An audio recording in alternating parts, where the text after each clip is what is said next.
ना शराब की कीमत बढ़ी, ना शराब की दुकानें बढ़ी, ना शराब पीने की उम्र घटी, और तो और नई शराब पॉलिसी से दिल्ली सरकार का मुनाफा 60% तक बढ़ा।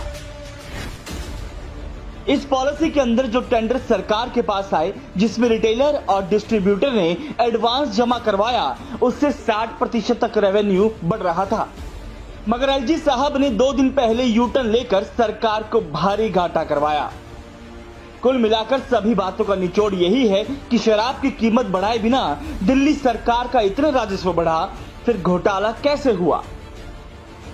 जनता के ऊपर कोई बोझ नहीं। सरकार जहां से पहले 10 लाख रुपए लेती थी, वहां से 5 करोड़ मिल रहे हैं। जहां से 8 लाख रुपए लेती थी, वहां से आज 10 करोड़ रुपए मिल रहे हैं, और ये कह रहे हैं जी भ्रष्टाचार हो गया। क्यों नई एक्साइज पॉलिसी में कोई घोटाला नहीं हुआ और बीजेपी ने इसमें घोटाले का फर्जी प्रोपेगेंडा चलाया? इसका पहला सबूत है, घोटाले का आरोप लगाने वाले बीजेपी नेताओं को खुद नहीं मालूम कि घोटाला है कितने का। सुनिए। जब ऑडिट हुआ तो पता चला इससे तो 10,000 करोड़ रुपया आना चाहिए, तो 8,000 करोड़ किसके पॉकेट में जा रहे हैं? कि आपकी सरकार को एक्साइज में 3,000 करोड़ का लॉस हुआ है और आपके रेवेन्यू में 3,500 करोड़ का लॉस हुआ है। ये सरकारी लॉस है। ये जो 30 करोड़ पे जो ईएमडी अर्नेस्ट मनी डिपॉजिट हुआ था, ये क्यों वापस किया? 50 rupees per cartel was given as a discount. It was relaxed. 144 crore रुपया मनीष सिसोदिया जी ने शराब कंपनियों का माफ किया।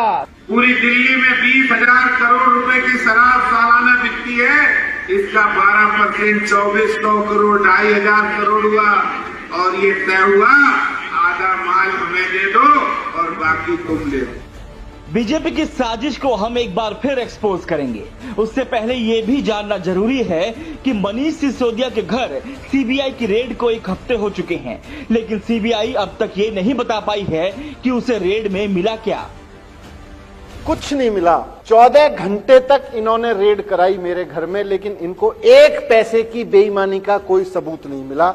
ये आज मैं अब जरा देखिए बीजेपी के झूठे आरोपों का कैसे कच्चा चिट्ठा खुलता है।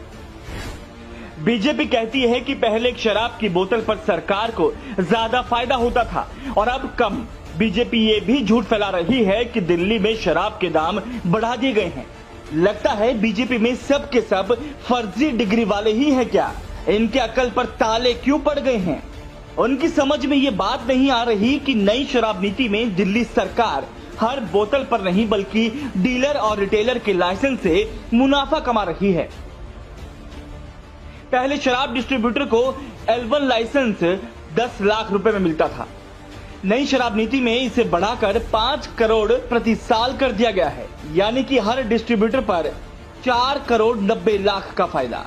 इसी तरह रिटेलर को पहले L7 लाइसेंस के लिए 8 लाख रुपए देने पड़ते थे, जिसे नई नीति में 11.18 करोड़ किया गया है, यानी हर साल हर रिटेलर पर 11.10 करोड़ का मुनाफा।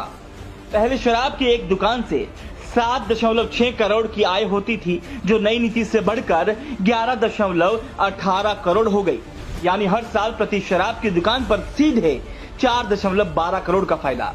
कुल मिलाकर नई शराब नीति से 60% तक अधिक फायदा होगा।